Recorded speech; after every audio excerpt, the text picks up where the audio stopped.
Wel boys, croeso i Tafwyl. Gwyl cerddoriaeth enfawr ym Mharc Biwt Caerdydd di Tafwyl. Enw fi di Sîon, a dwi yma i rando'r miwsig da a ffendio allan mwy am bobl Tafwyl.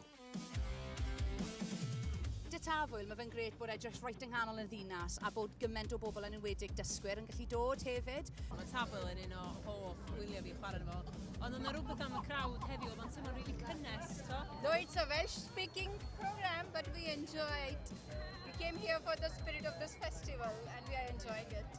Mae rhywbeth amdano Tafwyl, mae fe'n teimlo'n rili modern a mae fe'n teimlo fel yn agored i bawb yn y ddinas.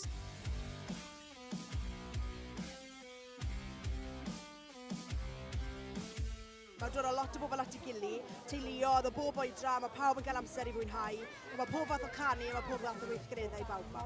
Pobl hen, pobl ifanc, pobl o bob math a lliw. Ie, mae'n neis gael gweld pob yn mwynhau cerddoriaeth. Oedd e'n briliant perfformio yn Tafwyl heddi, just i gweld gymaint o wynebau rili ifanc yn y gynulleidfa, a just gweld fel dyfodol siaradwyr Cymraeg yw e, a hefyd bod cwn yn gallu dod.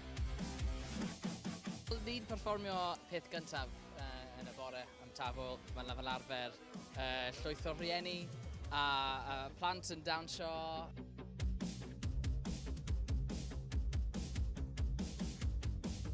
Ie, dwi yn mynd i bob steddfod dwi'n gallu a bob Tafwyl dwi'n gallu. Mae'n jyst yn neis gallu gweld diwylliant, culture a cerddoriaeth da. Mae'n bwysig iawn siarad am cenhedlaeth a hiraeth ni am Cymru. Mae'n bwysig bod pobl yn teimlo'n proud o fod yn Gymraeg. A i fi, mae o just mor lyflu gweld cynrychiolaeth mor eang o fiwsig, o genres, o pobl yn dawnsio neu ddim yn dawnsio, pobl yn rapio neu ddim, pobl yn chwarae gitar neu ddim, tod. A mae hwnna jyst yn rhywbeth. Dyna ydyn ni fel gwlad, so mae'n lyflu bod hwnna i gyd yn cael ei weld am llwyfan dyddiau yma. Wel, dyna ni, mae Tafwyl drosodd am flwyddyn arall.